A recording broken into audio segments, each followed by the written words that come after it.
We're going to talk about boosting your immune system. So while you're eating lunch, you're boosting your immune system. You didn't even know it. Except don't eat the chocolate. I'm just joking.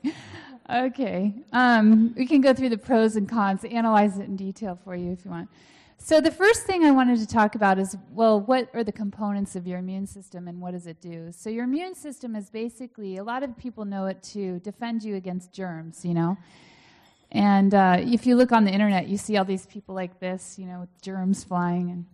And but actually, your immune system is also important for cancer prevention.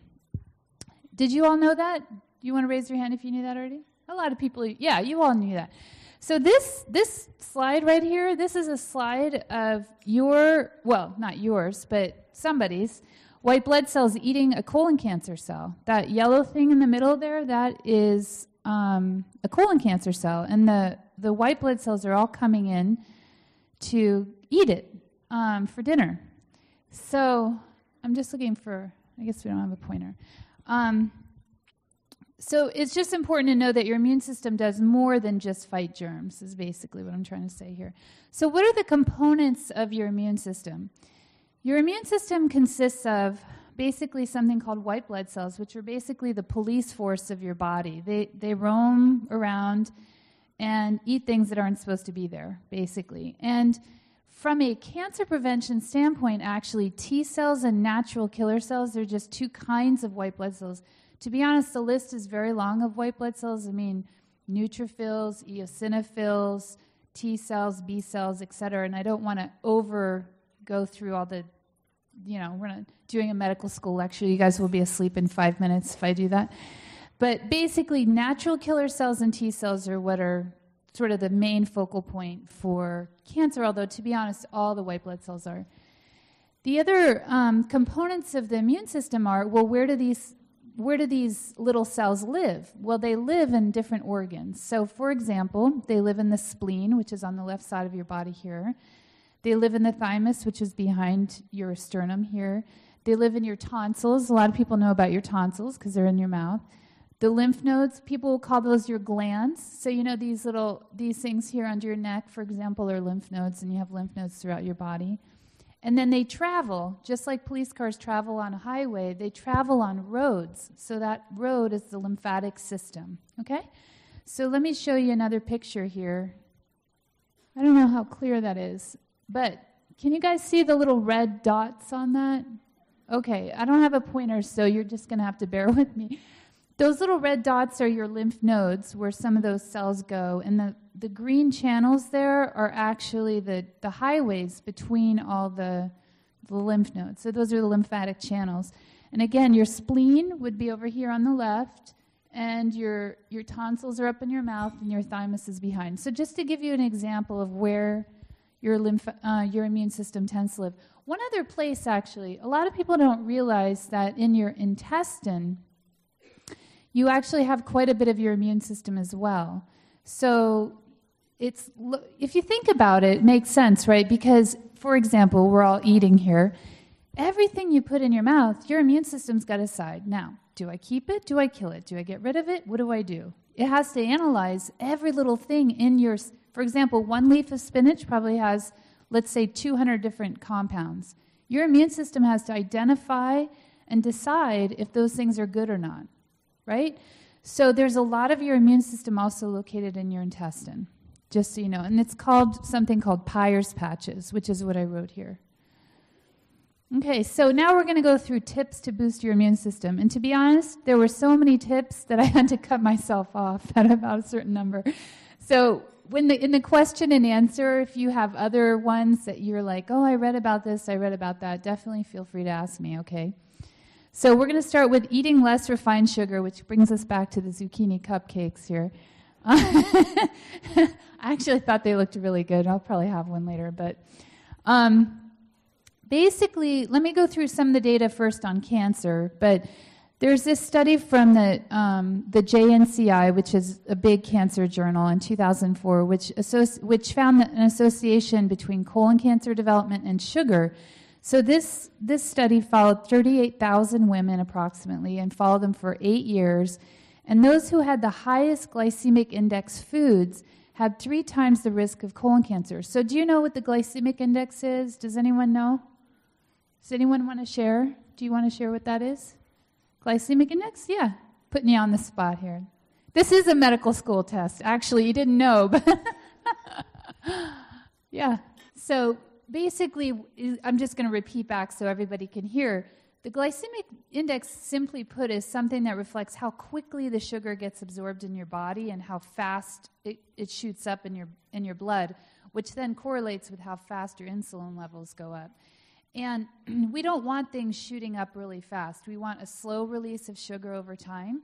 So things that'll release really fast, for example, we have the donut here, okay? But these things like white flour, pastries, all this will shoot the sugar up really fast.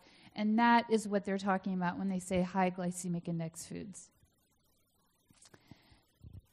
And there's this study, too. I just wanted to give you some more examples. So there's a study here on pancreatic cancer. It was a nurses' health study with 88,000 women who were followed for 18 years. And they basically took a segment of those people who were overweight and sedentary, and they found that in that category of people, like even if you took a whole room of people who were feeling, who were just a little bit overweight and sedentary, if you fed them high glycemic index foods, meaning high sugar foods, they had 2 times the risk of pancreatic cancer.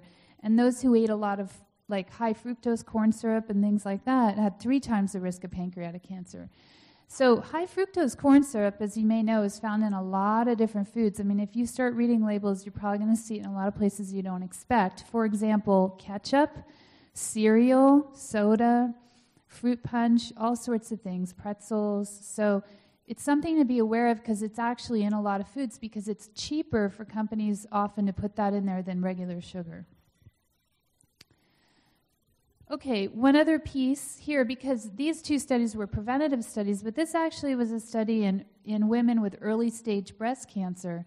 They took 512 women, and those who had the highest quartile of fasting insulin levels, insulin levels correlate with insulin resistance, which often correlates with the sugar dysregulation issue.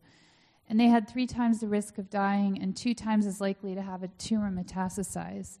So again, this sort of a parallel between the sugar and not having a healthy immune system and risk of cancer. So why would this happen?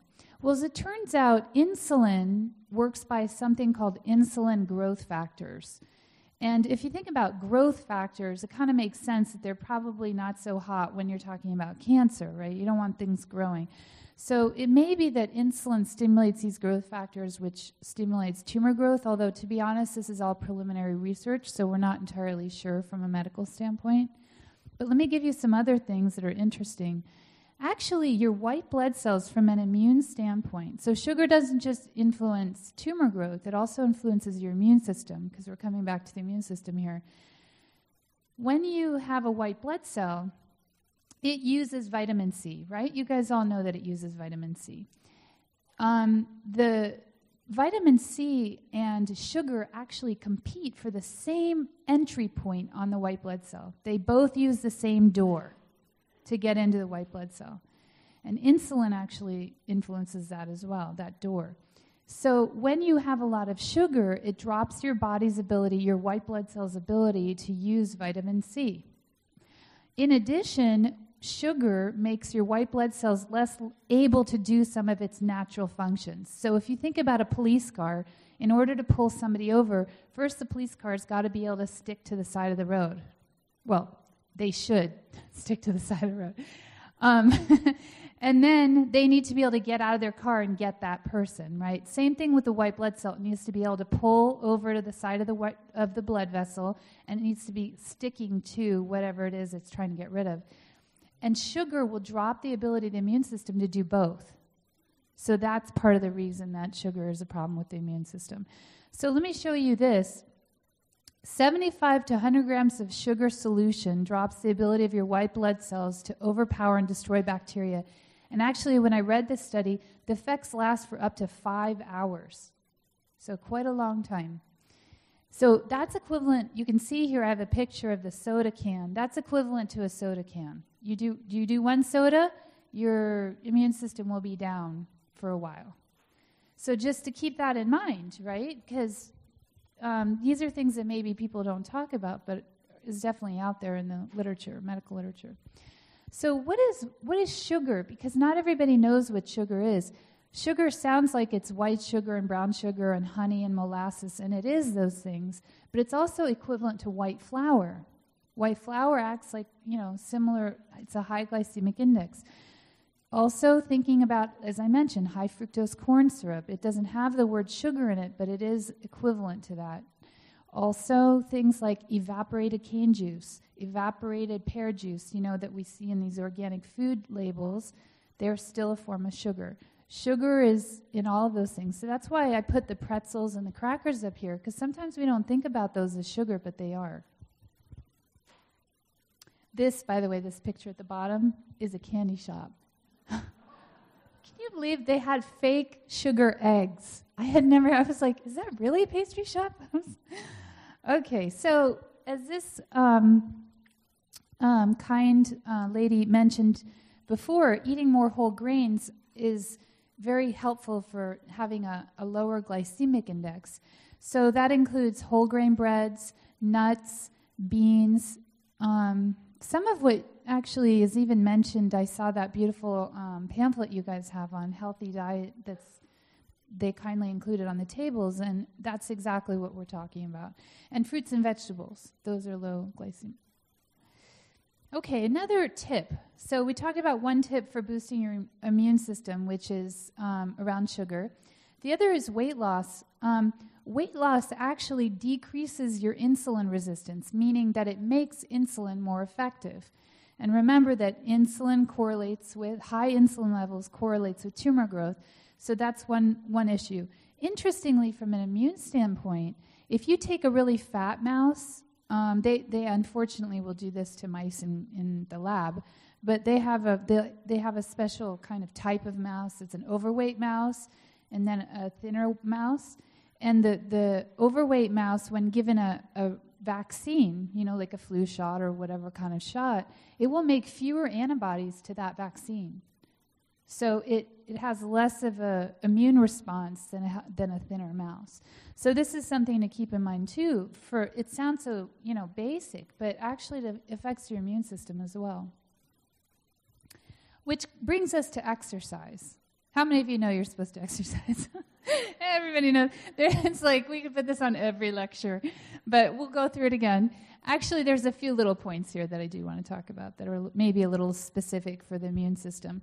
One is that exercising moderately, actually, so that means about 30 minutes a day, and we have a nice Alaska native here walking in the woods, probably not in the winter though.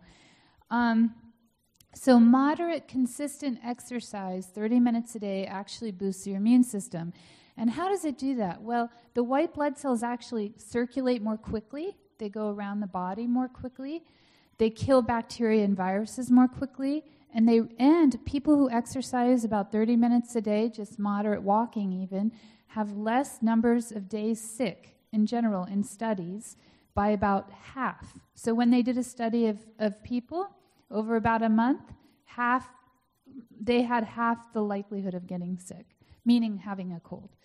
So 30 minutes a day is kind of that goal. Now, what's interesting is it's funny, I used to do some mind-body consulting work for Fox News, and they were sponsoring the Seattle Marathon, and so I was at the Seattle Marathon and talking, and if you run a marathon, your immunity actually gets suppressed for 72 hours after 90 minutes of running. So these really intense workouts, where you're doing more than 3 hours of exercise and high endurance and stuff, they can actually be very, very taxing on your immune system. So, we can talk about that in the question and answer session if you guys have questions, if one of you is a marathon runner or something. But in general, for your immune system, it's not such a hot idea to do a lot of, really intense marathon running or, other super high endurance sports. Actually, after a marathon, they did this study where they found that people who ran a marathon had an increased risk for getting colds 1 to 2 weeks afterwards. And that's probably related to that immune suppression that we just talked about. So they actually would have lower white blood cell counts and increased inflammation in their body afterwards. Okay, sleep. Sleep boosts your immune system, and I found this really interesting because I hadn't read this study until I prepared for this lecture. Sleep actually boosts your immune system. Well, let's just look at this study. So in Germany, what they did was they took some people who were healthy, they gave them a hepatitis A vaccine, and then some of them they deprived of sleep, like they didn't get very good sleep that night, and some of them just got a regular night's sleep. And the ones who didn't get a good night's sleep that night, 4 weeks later, their antibodies were half the ones who did get a good night's sleep. Isn't that interesting? 4 weeks later, it still affected the response. And actually, they've even followed this out to a year in one study with the Hep A vaccine and found the same thing, that sleep actually made a big difference in terms of what their antibody response was.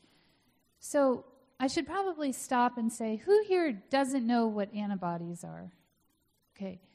Antibodies are basically proteins that your immune system secretes to kill things. So what would be a good correlation? Imagine you're a field biologist and you're going to tag an animal, you put a little tag on them so you can find them again. That's what an antibody does. It tags bacteria and viruses that come in so that then the white blood cells can locate them more easily. So these antibodies are really important because they're what help the body's immune system to actually identify what's going wrong. So then the University of Chicago did a study on sleep, and what they did is they gave some students, they only got 4 hours of sleep a night for 6 nights in a row, and then they gave them a flu shot. And again, they only made half the number of antibodies of the people who got regular amounts of sleep. When they didn't sleep for those, 6 days or 6 nights, I should say, they actually had a worsening of their insulin resistance. Okay, coming back to that, the more insulin resistance you have, that's a risk factor for developing diabetes or prediabetes. So that actually is an important thing to know, that it may be that over a long period of time, this could influence your risk of developing diabetes. Also, there's this hormone that our body secretes called leptin, and leptin decreases the appetite. So with lower sleep, when they didn't sleep very much, they had less leptin that they made. So you can see this guy, he's starving over here on the picture. He didn't have enough leptin. He hasn't slept very much. So his leptin levels are low, so he's very hungry. Do you see? So how many of you have noticed that if you don't sleep for a while, you get hungrier? I've definitely noticed that, yeah. So that may be, we don't really fully understand. I mean, again, these things are still in the process of being researched, but I found it very interesting. So how much sleep do we really need as human beings? Well, in the 1960s, people were getting about 9 hours a night. Isn't that amazing? 9 hours a night. Currently, how many of you are getting 9 hours a night? There's a few scattered hands here and there. Okay, so currently we're at about 6.8 hours a night. It turns out that actually physiologically we probably need around 8 hours a night. Most people need around 8 hours a night.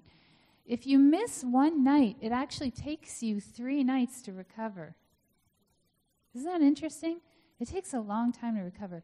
My husband's studying for, because every 10 years we have to recertify for the internal medicine boards. So he's retaking his board exam this year. And he is totally getting chronic sleep deprivation. So I like to quote these studies to him. It's going to take you a while to recover from that. Okay, so let's talk about chronic sleep deprivation. Meaning that, okay, so you miss one night.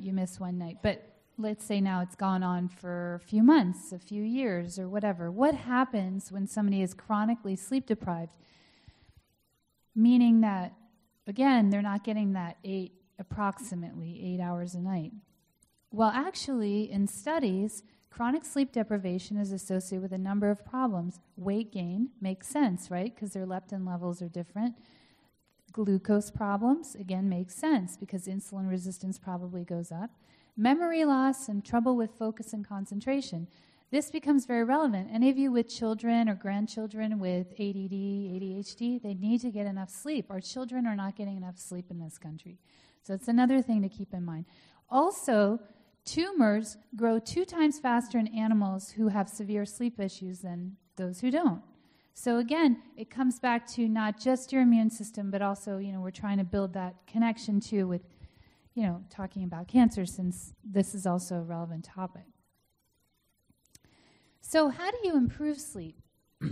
Well, in Western medicine, we like to talk about these things called sleep hygiene. And some of these things may seem very straightforward to you, but I think what I find in my own practice is that they might seem straightforward, but, it's like those simple things that you don't always do, So let's just go through a few of them.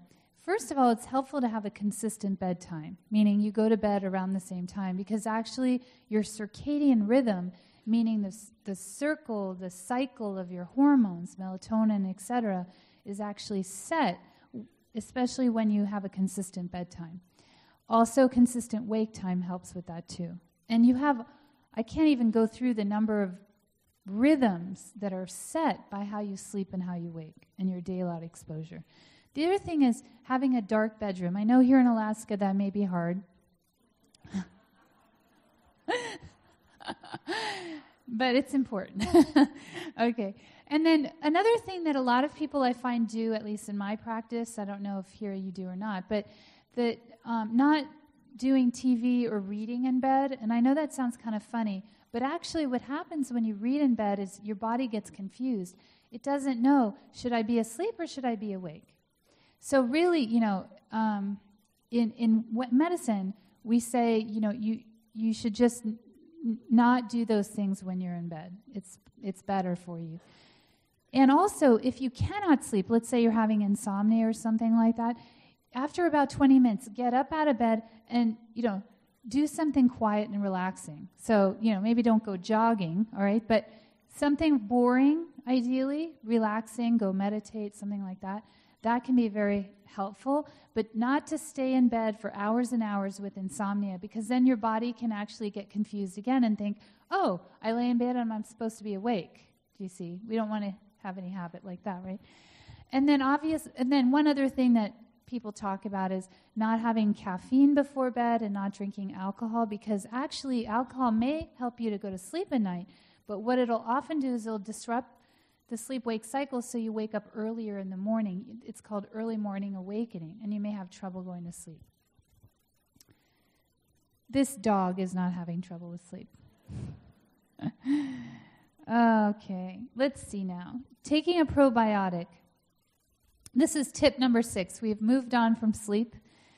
We are now on probiotics. And I saw on the list here that you even have written about the yogurt. So we're on the same track here. So what is a probiotic? A probiotic is basically a healthy bacteria, meaning in the West, a lot of times we think, oh, I shouldn't have bacteria, no germs. I have antibacterial hand wash, etc. But actually, some bacteria are really good for you, right? And those certain bacteria, actually, it's fascinating. For those of you who are really interested in probiotics, if you really want to know, I did this lecture at one of the hospitals in Seattle, and it's on my website, the entire hour lecture to all these doctors on probiotics. So if you want a really heady medical topic, medically oriented probiotic lecture, you can listen to that. But basically, probiotics are friendly bacteria that normally exist in your intestine. And in Western medicine, we used to think that probiotics just sat there and didn't do anything. As it turns out, they don't just sit there. They have this whole relationship with us. And it makes sense. We're an ecology. You, me, all of us as human beings, we're in ecology. We're not just a single organism, as it turns out. We're multiple. We're a we. Interesting to think about, huh? Okay, so what do probiotics do in terms of immunity? Well, they boost something called IgA. IgA is one of those antibodies. So remember those tags that your immune system puts on a bacteria or a virus to identify it? IgA is one of those special antibodies. So it boosts your antibody levels. It also increases your immune cell's ability to eat foreign things. Okay, so that could be germs, or that could be tumor cells. Remember, here's our picture again of the T cells eating the colon cancer. So just to remind you, again, immune system isn't just about germs, it does other things too. Probiotics also drop the amount of inflammation in the intestine. That's why, for example, if you go to that lecture that I'm telling you about, that I did, that I talk a lot about, like, say, colitis or ulcerative colitis. That's one of the reasons probiotics is thought to be helpful, is because they drop inflammation in the intestine. Also, really interestingly, probiotics drop your allergies. They drop allergic reactions. So I think I talk about that. Let's just see if I have a... Oh, I do. Okay, so I'll go through that one study on that. I mean, there's a lot of studies, but we'll talk about that in a minute. I want to talk, though, about probiotics and cancer prevention also. So when you eat a big old hamburger, you eat actually a lot of cancer-causing chemicals for a lot of different reasons. You know, when meat gets exposed to high heat, all sorts of things, okay?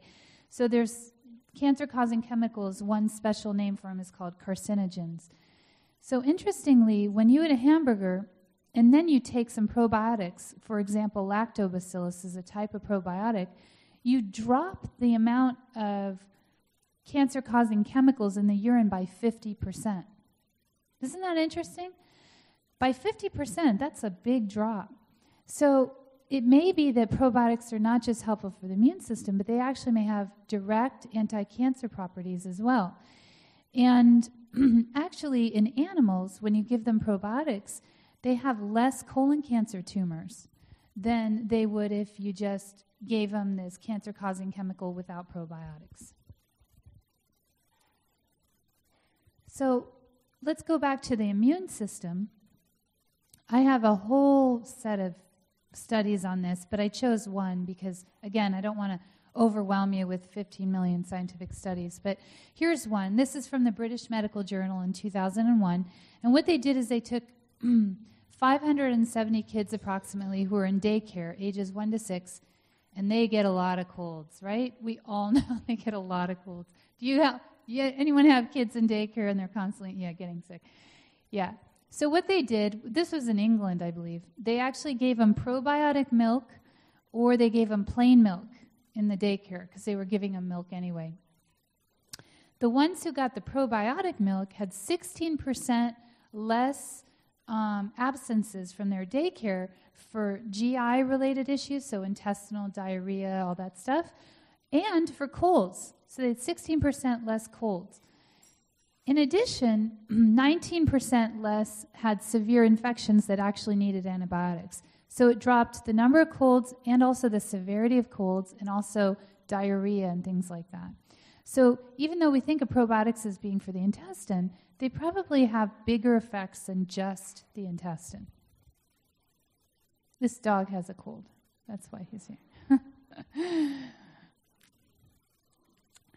Okay. Oh, this is what I was just telling you about the allergies. So probiotics, I just want to throw this out there because I was just talking to my web designer. You know, he helps me with stuff in the past few days, and he was just telling me about, hey, Astrid, what do you recommend for my kid? He's got eczema, and then he started doing the probiotics, and he got a lot better, and then he went to his pediatrician. His pediatrician didn't believe him. But there's actually a lot of data to support this, so I just want to put this out there because I think it's a simple thing, and it can be helpful.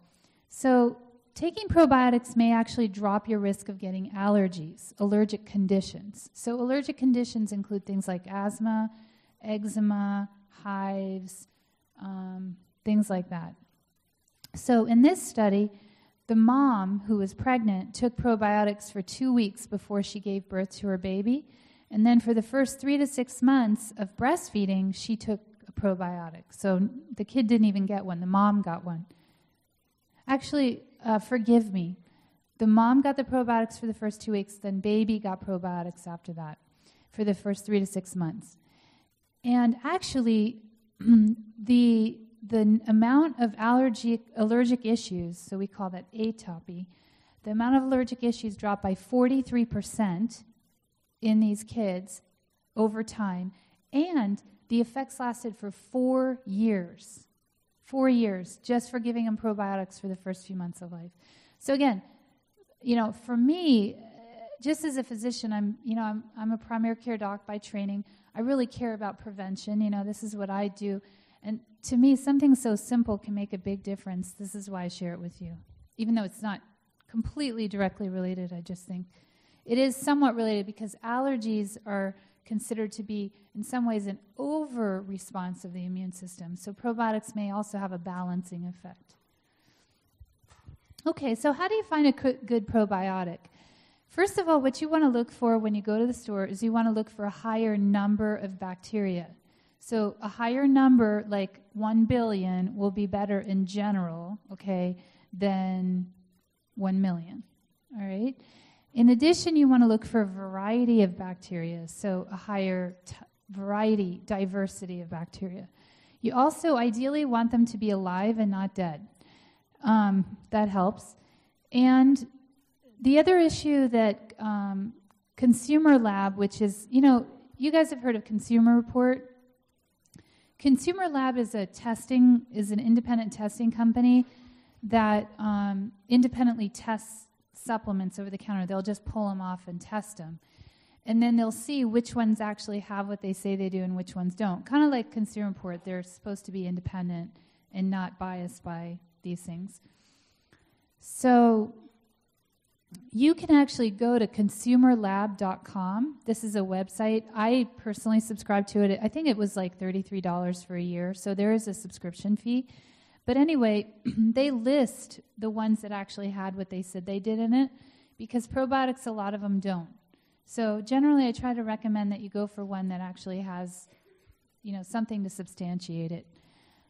Yogurt and kefir are also sources of probiotics. The only thing about yogurt or kefir, but especially yogurt, is that once the yogurt sits on the shelf for about 3 to 4 days, the yogurt bacteria actually usually win out over the probiotics they stick in there, and they can kick them out, okay? Because it's their natural environment versus the probiotics they're just getting introduced, which doesn't mean that yogurt is not good for you. Yogurt is good for you, and it still does have probiotics.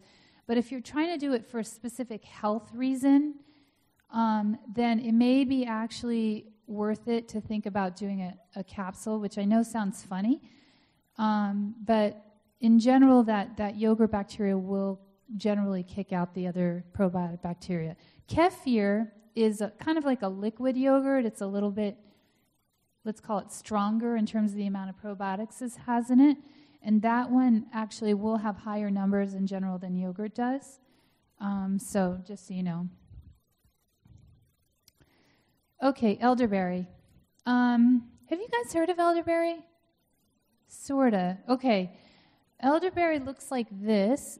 I wonder if it grows up here. Does anyone know if it grows up here? Yeah, I see some nods. Okay, because it does grow in Seattle. I didn't know about Juneau. Here's what it looks like. So you may have seen it.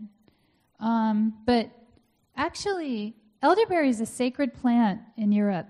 I think this is the plant that in Ireland, don't quote me on this, but I think in Ireland they actually will build roads around things that they think the fairies are in. And so in Europe, they used to say that the fairies and elves would appear under the elderberry bush if you sat there at night. So, you can go under your elderberry bush. Elderberry, by the way, really stinks. It smells bad, so maybe you start developing hallucinations under it. I don't know. And it's also supposed to ward off witches. So, if you're at Halloween, you don't want to be around those witches, you can hold up your elderberry. Elderberry is, it boosts the immune system through these plant pigments that we call in herbal medicine anthocyanidins. But the word doesn't matter. It's basically a plant pigment that gives elderberry that black color. And it actually, again, has these immune boosting properties. And it actually was used for the flu epidemic in Panama. In fact, I did a lecture at a different hospital downtown in Seattle about like the H1N1 swine flu and all this, when that was an issue. And I was talking about how, in Israel they were using elderberry, and it actually inhibits the swine flu in vitro. So it's an interesting plant. So these are just some studies to show you that elderberry may actually boost your immune system. This study was 60 people with the flu, and they got their symptoms improved 4 days earlier, and they needed less rescue medications, meaning, less stuff to help control their symptoms from the flu. In this study, there were 40 people with the flu who took elderberry, or they compared it to a placebo, which is, basically a control where they give them a sugar pill. And the people who took the elderberry with the flu, they had 93% of them had improved fever. Their symptoms got better in 2 days instead of 6 days, and they had an improved antibody response. So elderberry probably does help boost the immune system. And actually, to be honest, in a syrup, it tastes really pretty good. It doesn't smell good, but it tastes good. And it's a phenomenal antioxidant, by the way. Some of these wild plants, they really have good antioxidant levels. So the one thing, though, is you do not want to eat, if you're going out in the wild harvesting your things, Alaska natives, trigging out. I actually do harvest my own plants, so sometimes. If you're going out in the wild, though, you do not want to harvest any kind of red berry, leaves, or stems because they're toxic. They have cyanide in them, so do not do that. We're going for Sambucus nigra, which is the black-berried elderberry. But you can actually simply find it in the store in the form of a syrup. That's generally how it's offered. And generally how I recommend you use it is if you feel like you're getting a cold or whatever, you take it pretty much immediately. As soon as you start to feel that scratchy throat or whatever, take it immediately and do it regularly. Actually, it's a food. In the Roman times, they used elderberry as a food. In fact, they had a law in Roman times that you were not allowed, there was a fine if you tried to substitute elderberry wine for the regular wine, because people would try to cut the, save money, and instead of making regular wine from grapes, they'd make elderberry wine and then stick it in there. So it's been used as a food for a really long time, is what my point is. And you can use it pretty regularly during the day if you feel like you're getting a cold. You can also use it preventatively. Like I said, it's a phenomenal antioxidant, and it's very, very safe. So as long as you're not doing, red berries or stems or leaves or anything like that. But generally, if you're buying in the store, you're not going to be getting that. Okay, now we're going to move into some of these things that sound maybe different because they're not a supplement you take or a food you eat. But I just want to emphasize now how powerful our minds and our emotions are. Some people, I have to tell you, in holistic medicine, I think still, as much as I've worked with holistic medicine providers and stuff, I still think we do not emphasize the mind-body side of things enough. It's just, right here, right now, all of us have minds and emotions, and it's free. It's free. You don't have to go buy anything. You can laugh. You can go home, watch a funny thing on YouTube, and boost your immune system without even thinking about it. So I like to talk about this stuff because it's things that you can do at home on your own. You don't need a doctor to do it, and it can make a big difference for you. All right, so the first thing is laughing. I want to talk about some of the data around laughter, just because we don't think about that, but there's actually quite a bit of data around laughing. So at Indiana State University, they took 33 healthy women and put them in two groups, and one of them watched a funny video, and one of them watched a tourism video. I would not have wanted to be in the tourism video section. But anyway, the people who watched the funny video had much less stress. Are you surprised? And higher, but they actually, when they took their blood, they had a lot higher levels of natural killer cell activity. Remember, that's the special kind of white blood cell that especially we look at with cancer prevention. So their natural killer cell activity was a lot higher. This one I love.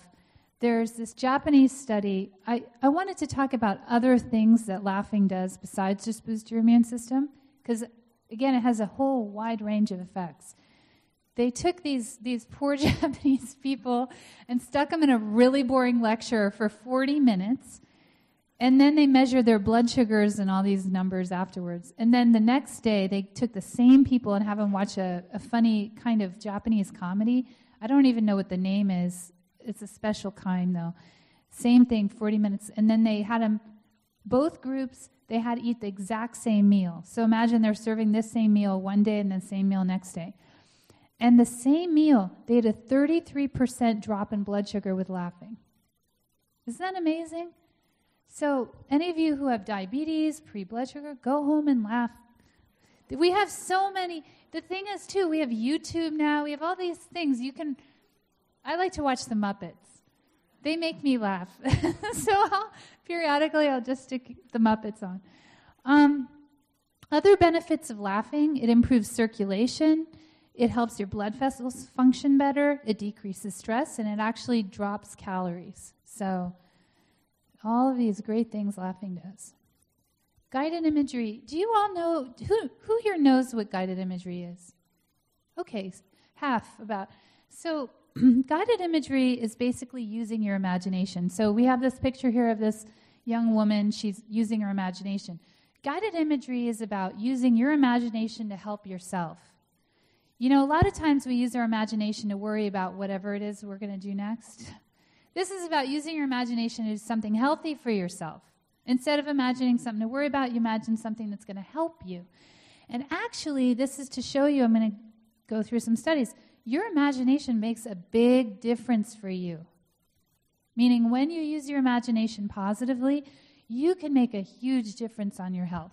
Huge, huge, huge.